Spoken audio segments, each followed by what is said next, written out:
Hey, welcome everyone to a Friday episode of the MMA Prospectus with me, Zane Simon, and my esteemed co-host. I gotta figure out another word for esteemed. I always feel like I jump to esteemed when I should be like, I don't know. There's got to be other better terms or more useful day-to-day terms than esteemed. But anyway, my co-host Tom Grant, we uh, If we this are here to talk a week ahead about this huge run of events next week and all the prospects on them. That's really all we're going to focus on because, frankly, I don't know if you looked at the MMA regional scene this week, but there is fuck all going on. Yeah, not very much. Everybody's kind of going into the lull before the UFC kind of goes off next week with 3 events in 3 days. Part of me is kind of surprised that more regional promoters aren't jumping on like a big like 4th of July brawl weekend. Yeah. But maybe everybody just wants a break. Maybe everybody's just like, it's a event week. I want to go out and do some barbecuing and hang out with my family, and I just want the time off because I think baseball sets the standard by usually they avoid the 4th of July. Usually, isn't that they usually have the All-Star break over the 4th of July, if I'm recalling correctly. Let me check the baseball schedule, but okay. Well, Tom does that, and I mean, but even internationally, like I put a list of prospects at the bottom of our description as always, and pretty much everybody of any like, oh, who should I watch out for this weekend? It's all China and Japan, and that's not like with those fighters, you never know what you're getting. You're not necessarily there's not a lot to dig into there. You're just kind of like, well, this guy is on a winning streak and with finishes in Chinese regional MMA. Maybe that means he'll, make a jump over to Bellator or to the UFC at some point if they ever decide to reinvest in Chinese MMA. Yeah. Oh, I'm wrong. MLB's running games on the 4th of July, but like it's baseball, I don't feel like it's like running. It'd be like I feel like this is an event that a lot of people avoid because like for the most part people want to like be with their family and barbecue on 4th of July weekend and go see stuff explode, not necessarily go to like anything. Yeah, I don't know. I'm a little surprised it's as dead as it is, and I just hope I haven't even looked ahead at the schedule for next week, but I really hope that there aren't a bunch of regional MMA promotions planning events for next weekend because fuck if me or anyone else in the media is going to be covering shit other than the UFC next week. Like, yeah, they have carved out all of the media space that anyone can give, and it's hard to even do enough coverage for it because it's a huge week. So that's all we're talking about. We're not going to do a show next week. It doesn't really make sense to try to fit one in on a week where you're going to have a big, events on Thursday, Friday, and Saturday, and I'm already going to be doing 2 vivisections and all that. It doesn't make sense to try and fit in a show for that week. So this serves as our that week show. And on that note, I just want to jump right in because we're going to jump into the middle. Start with there's a ton of prospects fighting next week, and want to start with the biggest ones. Which of the top 3, who are you most interested in, Tom? Will Brooks, Doo-Ho Choi, or Sage Northcutt? All of them probably Doo-Ho Choi, just because it's been so long since I've seen him fight. He's only fought he's been fighting basically once a year in the UFC for the last 2 years, and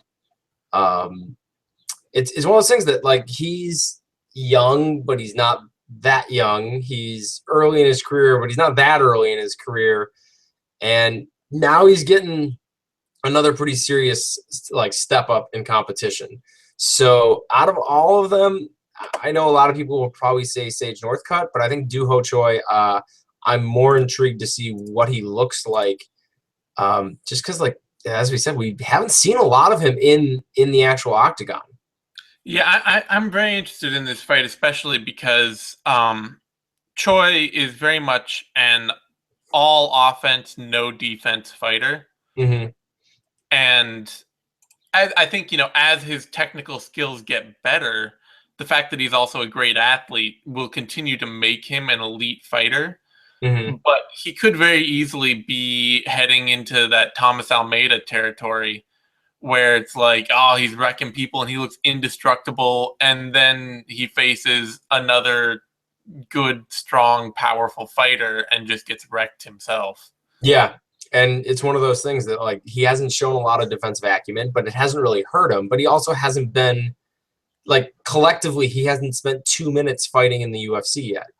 And he's been in the UFC since 2014. So I just want to see him fight more. And so that's kind of where I'm coming from in terms of, like, excitement factor. I am deeply interested to see how Sage Northcutt rebounds. And they gave him the UFC 200 spot, even though it's on the prelims. I mean, if you're going back, hold on, let me double check this. But if you're going back to UFC 100,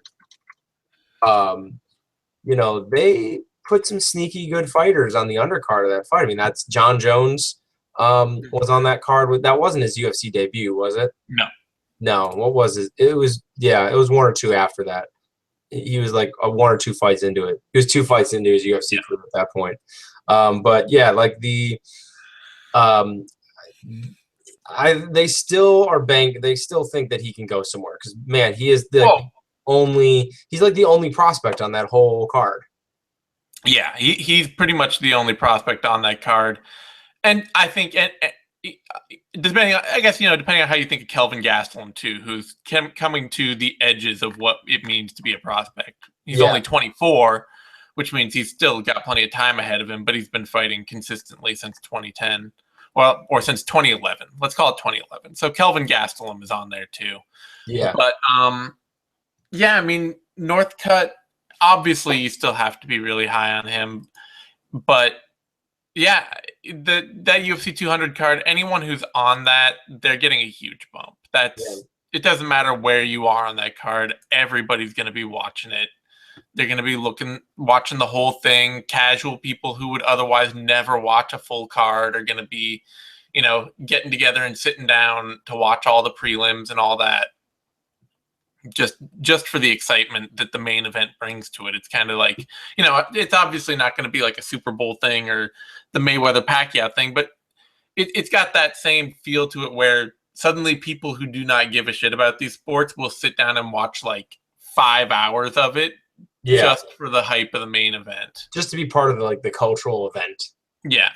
Yeah. So we just got to go every 100 UFCs. We get like a cultural event card. That's right.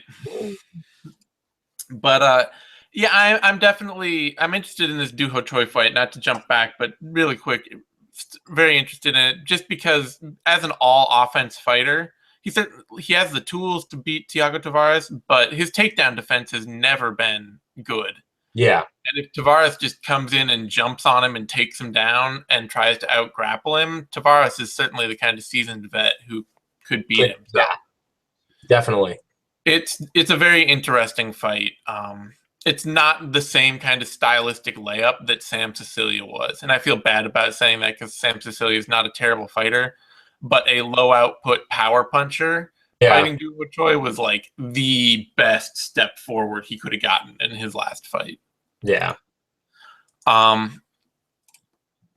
yeah, Northcutt, I really like this matchup they gave Northcutt to jump over back to him with Enrique Marion. I think they need to really be consistent with him about giving him the absolute worst lightweights on the roster. Yeah, and I agree with you, and not a like Sage Northcutt is a terrible fighter way, but like in that he's got a lot of growth to do, but you can't let this guy be out there. Like he's gotten so much attention and so much press that if you let him be out there, he's not coming back. He's gonna get locked up by someone else. They're gonna Bellator would throw a huge offer at Sage Northcutt. Yeah. And even beyond that, it may just be one of those things that other companies get interested enough in him to offer him enough money that MMA doesn't make sense. Like you have to, with somebody like that who has the potential to be as relatable just to have like a captured media presence, like he could probably go sell like exercise videos and make his UFC salary right now. Yeah. Um, so I definitely, agree that they have to keep things sweet for him, but he's 19 and they just need to keep giving him easy fights so he can get cage time. I think that was the mistake that they made in the Barbarian fight. And frankly, I didn't think it was that huge a mistake, but it was still, they were trying to consistently step him up the ladder. Yeah. He's like, oh, okay, you beat Frank Trevino, we'll give you Cody Pfister. He's close to the worst fighter we have on the roster. But a step up from Frank Trevino. Oh, you beat Cody Pfister. Okay, we'll give you Brian Barberena. He's made, I actually thought that Barberena was maybe even a little easier matchup than Cody Pfister, but obviously not. I mean, he was a tougher fighter, and as we've seen, Barberena has made a habit of out-toughing very good athletes. So now they're giving him a step back to a guy who came up on the Spanish regional scene and looked really physically outmatched in the tough Latin America finale versus a very mediocre opponent whose name I'm now forgetting because it's tough Latin America too. Montano. Yeah. Montano. Yeah. It's Sage Northcutt is what, 2 years into his professional career? Not even. He'll be 2 years into his professional career this fall. Yeah. They should be baby feeding him for at least another 2 years. He's just over 2 years. April 2014. So April 2014. Yep. Oh, I'm seeing November on Sherdog. Oh, are they counting his early fights as amateur? Yeah, as amateurs. Oh, okay. So yeah, never mind. You're right. Either way, he's 2 to 3 years of fighting in like competitively in cages, like just coming up to 2. Yeah, baby for another 1 to 2 years. Let him develop, and let him be kind of like a small star, and then he'll catch on. If he is that guy and he does climb the ladder, he'll catch on as he goes. Yeah, well, and he can be a star without being he can be a fighter they can push without having a tough record behind him. Like he's got the kind of look that the UFC wants to push. They want GQ cover models as their like front and center fighters.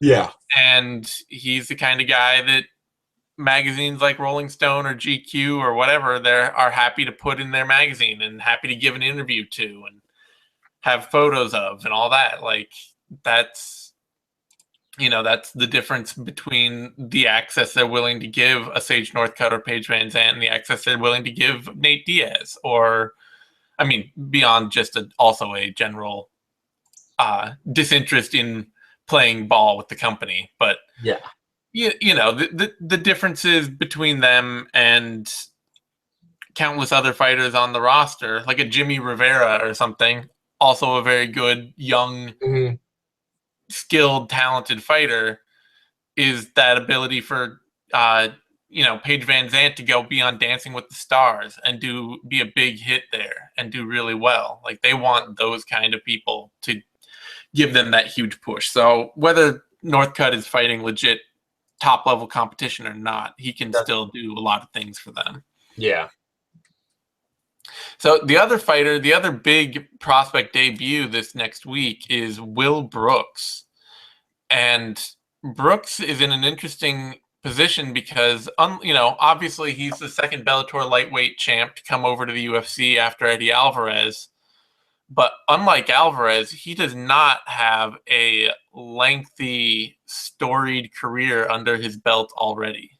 Yeah, no, I'm pretty excited to see Will Brooks get into the lightweight division. As you point out, like he is realistically just starting to like hit his stride. He was hitting it in Bellator. I mean, obviously when he, starched Michael Chandler and then took out Marcin Held, was able to hang on against Marcin Held, and now getting in the UFC, it's gonna be really interesting. It's gonna be interesting to see how he does against it's not even against like UFC level fighters, but just in getting into the other part of the lightweight division, because the lightweight's so deep globally that there are good fighters everywhere in lightweight. Like Michael Chandler's a really good fighter that could come over to the UFC and do terrible things to some of the lightweights on that roster. Yeah, and they've given Brooks, I think, a really great step forward fight in Ross Pearson. Like, Pearson's a solid top 25 to 30 level lightweight. He's part of that group, the like Evan Dunham to Joe Lozon continuum of fighters that in any given year, there's a whole bunch of lightweights that could suddenly be like ranked 15th and then slide back to rank 25th. And we just have a ton of those guys. And Pearson's very solidly in that group. You know, had a ton of success at a high level in the UFC. And yet not so dangerous a fighter that it's just like, oh, you know, they're not going the Gilbert Melendez, Eddie Alvarez route where it's like, okay, you're this established longtime champ. Your first fight is going to be against a top 5 guy and it's sink or swim from the get-go. Yeah. Well, the Hector Lombard experience maybe taught them something about shelling out huge and then throwing them into the deep waters right away. Well, and it's also just the fact that unlike Alvarez or Melendez or Lombard, he's not in the same position. You know, he's coming. He started in 2011, and he's just going to be stepping into his prime. So suddenly that makes a fight like Ross Pearson just like the right fight at the right time to see like, okay, can you step right up and start working your way into the top 15 right now as you're stepping into your prime? Mm-hmm. So I'm really excited to see this fight. I think it's a fight that Will Brooks absolutely can and should win. But it should be a great match. Like, I think it's a great matchup for him. It's a good, fun action fight that will give fans a great taste of him in the UFC. Other than that, also on this Tough 23 finale card, because that's obviously like the prospect heavy card of the week. We've got a really solid lightweight prospect versus prospect fight of Jake Matthews versus Kevin Lee. Yeah, 2 really outstanding athletes. Both fighters are really excellent athletes. And it should be interesting because both of them have a bit of a tendency towards grappling. And it'll be interesting to see, does this end up being a kind of both of them trying to see who has the edge in striking, or do they engage each other in their strength, and do we get like a really high-flying kind of grappling match? Well, I like it a lot because they are at very similar points in their careers. They're at very similar skill levels, and athletically they're very similar. And it seems like they've taken a very similar path in which they both came in young with a ton of athletic potential. And they've been generally winning their way up the ranks. But they've both hit big early setbacks against the kind of guys that give young prospects setbacks. You know, you've got these big, tough, hard to put away fighters. Well, in Kevin Lee's case, he fought Ali Quinta in his debut. But after that, you know, he came up against Leonardo Santos, who is not a name that's going to just jump off the page to everyone, but he's a big, tough, experienced vet with a lot of fights under his belt and a real challenge for a young guy who is still more physically gifted than he is technically gifted at that stage in his career. And it's very similar to Jake Matthews running it against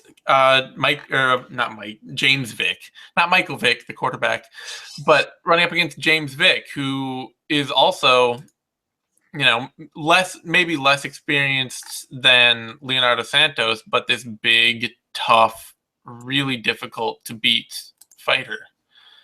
And they've both bounced back from those losses, and now they're getting a chance to fight each other, and I'm really interested to see who can take the next step forward, because I really feel like Matthews showed a ton in that Johnny Case fight. That was sort of like suddenly his fight once again where it was like, oh, this is the prospect performance we've been waiting for, where you take that big leap forward against another seasoned, solid veteran, and Matthews just put a beating on Case. Yeah, that was a one-sided shellacking that no, I think this was a great piece of matchmaking. I think you've highlighted all the reasons where like they've run into those classic setbacks, but they've also are coming off of like overcoming a big hurdle in a very experienced fighter in a very dramatic way.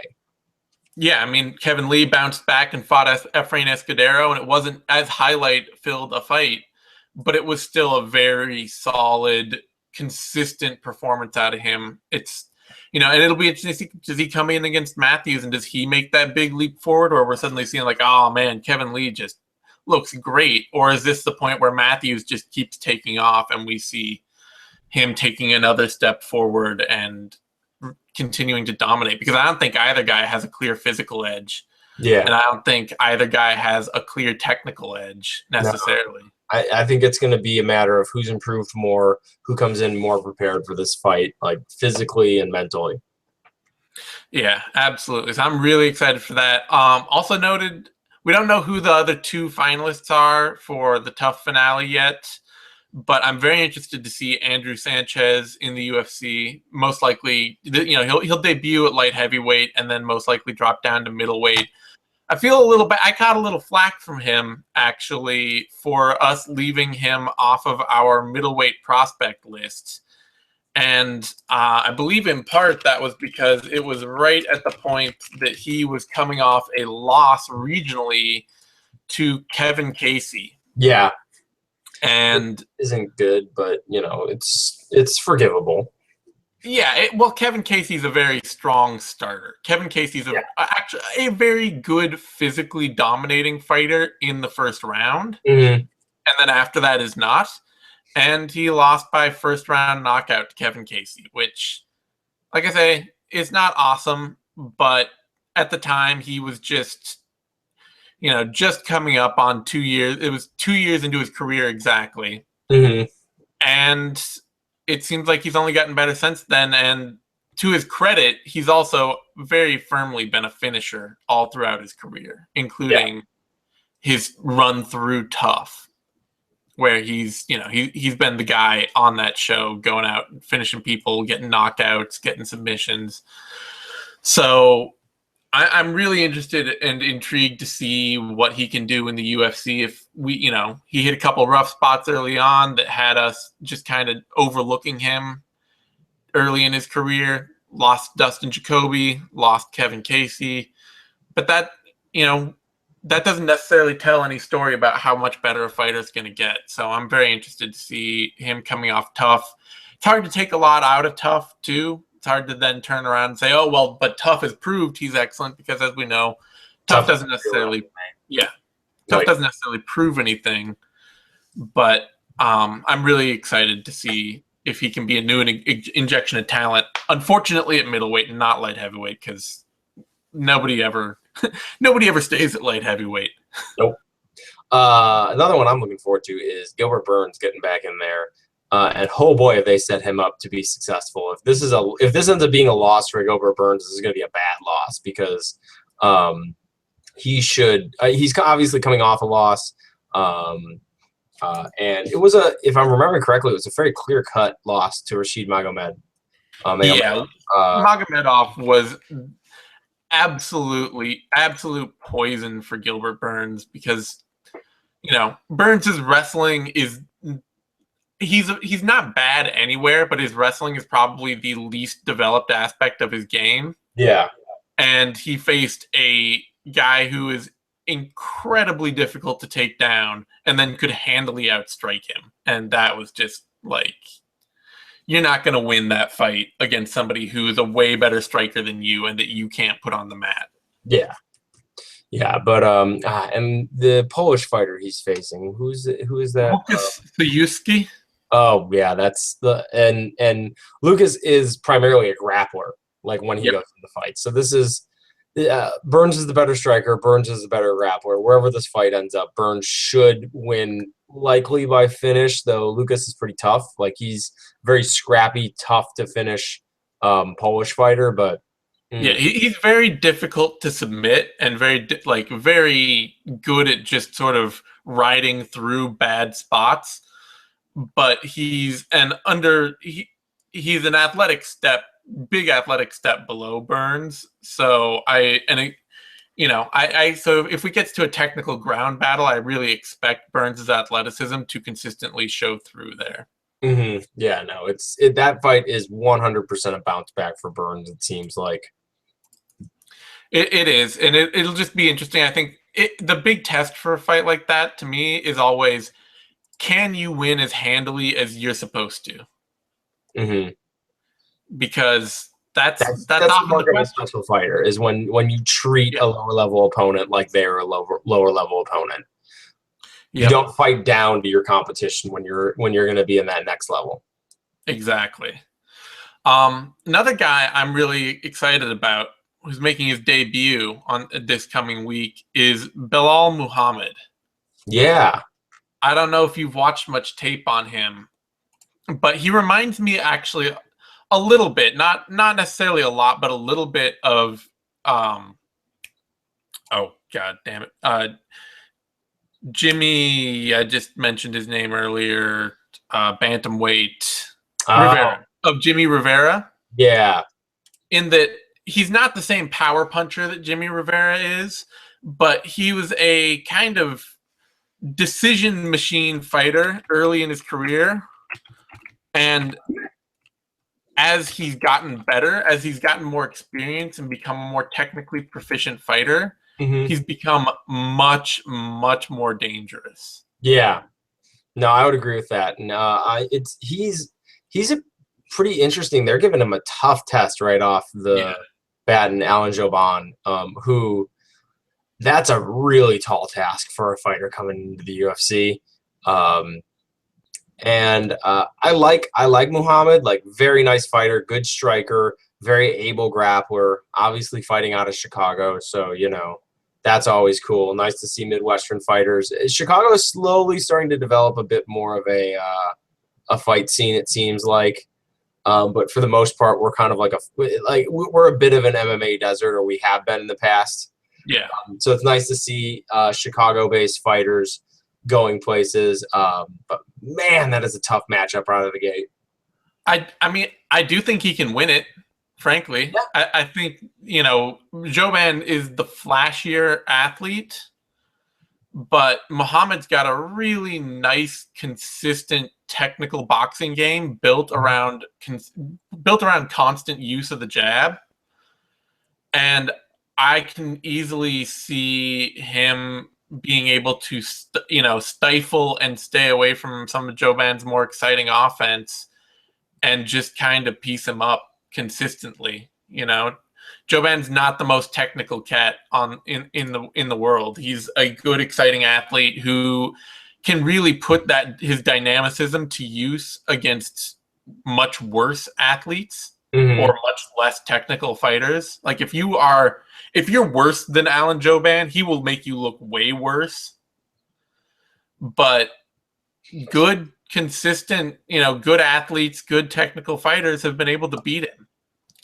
And Muhammad's a good athlete, and he's a very good technical fighter. So I'll be very interested. Like, it's a tough test to start out, but if he can stay consistent and not get himself drawn into a weird, sloppy brawl, I could see him taking this fight. Yeah. Let's see. What else is out there? Just speaking of Chicago-based fighters, Marco Beltran's going to be fighting. I know he's currently listed as fighting out of Mexico City, but he trains quite a bit here in Chicago. Have actually trained with him. He's a good guy. Very, very nice scrambler and an absolutely vicious face crank from personal experience. So you gotta be glad to see him on there then. It's one of those things that, like, he's a nice fighter for that for the division, and I think he seems to be carving himself out a spot since being on. He was on the Ultimate Fighter. I forget which season of Tough Latin America 1. Yeah, but he's carving out a nice little spot for himself. That Tough Latin America 1 cast has completely outperformed all expectations, and he's Yeah. been part of that. Like, I wrote almost all of those guys off as cannon fodder entering the UFC, and they have almost all the guys, you know, who have had more than like 1 or 2 fights in the UFC after that show have all consistently beat better opponents than I thought they could. Yeah, and actually, what brought Marco to Chicago is what I think is bringing a lot of fighters to this area, and it's the Izzy Wrestling Center. A lot of fighters come to Chicago, and I know Beltran works out with Izzy. I know he goes down to the University of Illinois to work out with their wrestling squad, and just that has been one of the things that Izzy Martinez has really kind of emerged as one of the wrestling coaches that's kind of under the radar right now, but a lot of fighters are going to work with him. Yeah, I mean, that's a strong connection to Jackson Wink, right? Mm-hmm. Yeah. And a lot of the tough Latin America guys, especially the first season Mexico team, they all trained out of Jackson Wink, or almost all trained out of Jackson Wink in prep for that show. It was one of the sort of like seedier things about that show was that like all the Mexico team went to Jackson Wink for like 6 months before the show started. Mm-hmm. But yeah, it's not surprising then to see some of those guys ending up in Chicago with the Izzy style wrestling and like really making that connection work for them. Rodriguez is up here too. Yeah. Yeah. So. And he does train a lot with them, and he trains with Jackson Wink a lot too. So I'm also definitely like there are a few like borderline guys we've talked about a lot before who are no longer real prospects, but I'm still excited for Derek Lewis, Joe Duffy. Oh, who's not excited when Derek Lewis fights? Like I know. We're gonna find out if Roy Nelson, like the Roy Nelson fight is like we have Derek Lewis who punches really hard, knocks people out. Roy Nelson is hard to knock out. Let's see which one sticks. I've been calling. I called for that fight like 2 fights ago for Derek Lewis. I was like, man, he needs to fight Roy Nelson. That needs to happen. And then he fought he fought Gabriel Gonzaga instead last time because I was like, oh, Roy Nelson is the right fight, and they gave him Gonzaga, and Roy Nelson is still the right fight. Yeah, and it makes perfect sense for his jump up the heavyweight ladder. This is the test he should have to pass. Yeah. So I'm really excited to see that. You know, also Joe Duffy's a little bit of a weird case because like he's 28 now and he's been fighting since 2008, but he also took like a couple of years, 3 years off right in the middle of his career to go box. So it's kind of tough to tell where he is in the system of development. Has that time off meant that he's still got a lot more developing to do, or is he still on the typical prospect track, or typical track we expect everyone on, where he should basically be a finished prospect or finished product fighting all comers at this point? So I'm interested to see that still. And also Pedro Munhoz is a bit in that same boat where it's like you were a guy that everybody was really excited about 2 or 3 years ago, and now you're almost 30 and you've been fighting since 2009, and your UFC career has been kind of a bunch of setbacks. And it's a question of like, is he going to be a top 10, top 15 bantamweight, or has that opportunity kind of passed him by? Yeah. So I'm very interested to see that as well. Otherwise, trying to see who else is on this. There are a bunch of guys that, they have a lot to prove. Guys like Andrew Holbrook and Reginaldo Vieira off Tough Brazil. Burchak's not a prospect. No, not really. Matthias Nicolau, though, who's fighting John Moraga. Huge step up for him. Like there are a bunch of people that I'm somewhat interested in to see how they play out.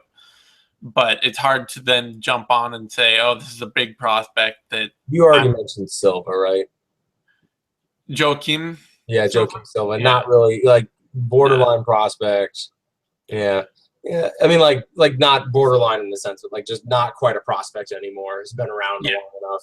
But, yeah, no, this is a good set of 3 events. And holy crap, is UFC 200, like, that that reminds me of a UFC card when I started watching the UFC, like the stack of names.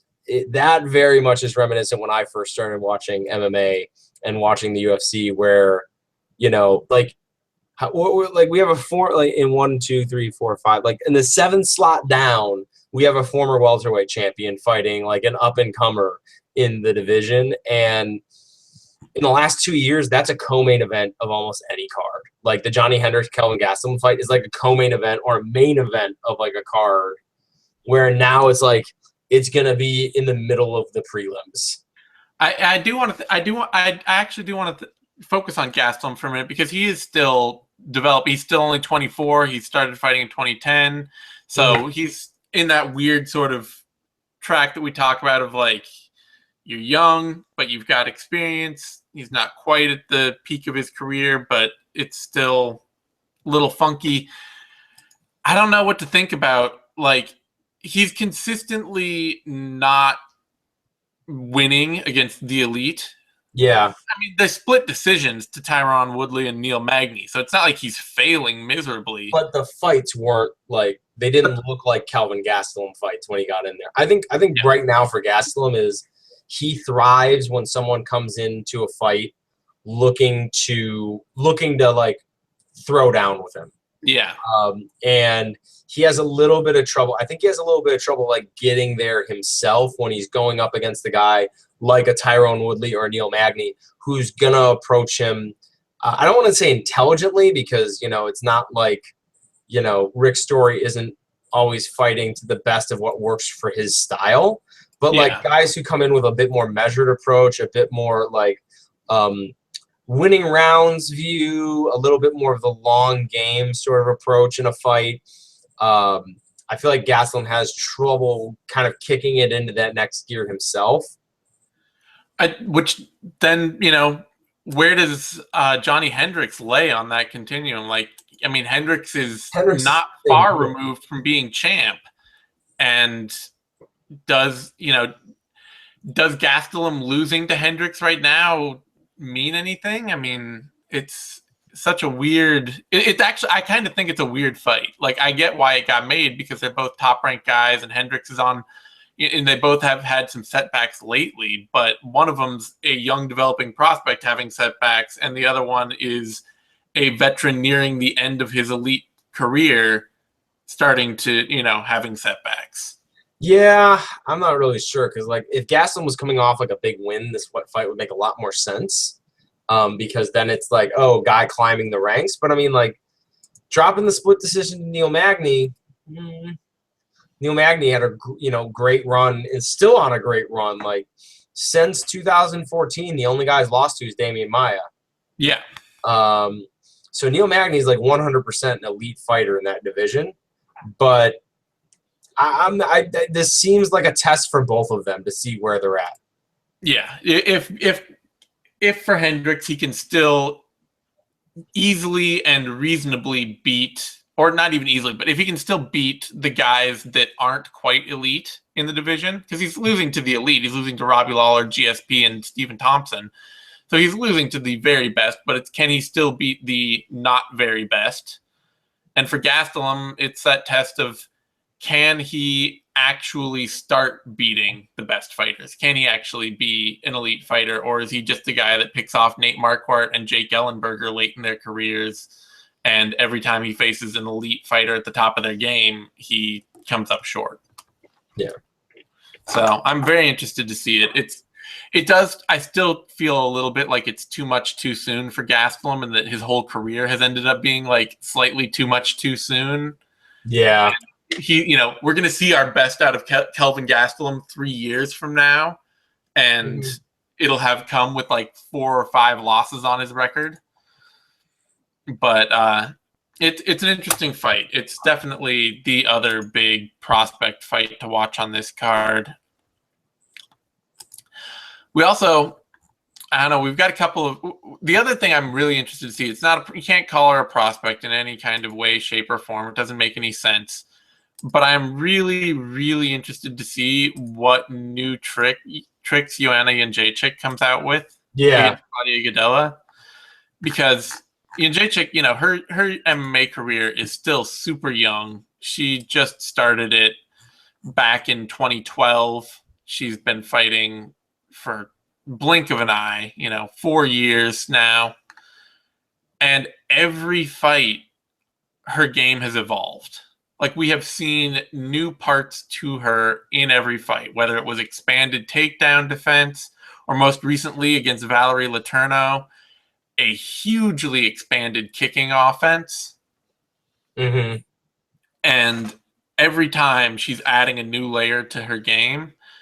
So I'm really interested to see what comes out in this Claudia Gadelha fight, what she can do, what's going to change, because it seems like, she has such a clear progression fight to fight that we all want to think everybody's exhibiting. But for a lot of fighters, it's like you just get these big bursts where it'll be like, okay, you were the same fighter for 3 years, and then suddenly you took this huge leap that we were all wondering when you were going to take. And for her, it was like, okay, in your fight against Jessica Penne, for the first time, we saw you start throwing a few leg kicks, whereas before in all of her MMA fights, she was practically purely a boxer, despite her Muay Thai background. Yeah. And so suddenly in the Penne fight, she throws a few leg kicks. And then in the Letourneau fight, suddenly it's like all body kicks and leg kicks and head kicks and, just this extremely expanded arsenal. And we've, early on, it was, okay, you're doing some takedown defense. You do a few things right. You're tough to take down. And then each fight as it goes on, it's like, okay, you're actually like doing steering wheel defense. You're starting to land shots every time somebody misses a takedown. You're doing adding all these wrinkles to your game. So, and Gadelha is absolutely the fighter to test her and make her have to come up with new things and evolve, even from their first fight. So I'm very excited about that. Mm-hmm. Otherwise, I don't know. I mean, there's a lot of fighters that we could dip into, briefly kind of give a little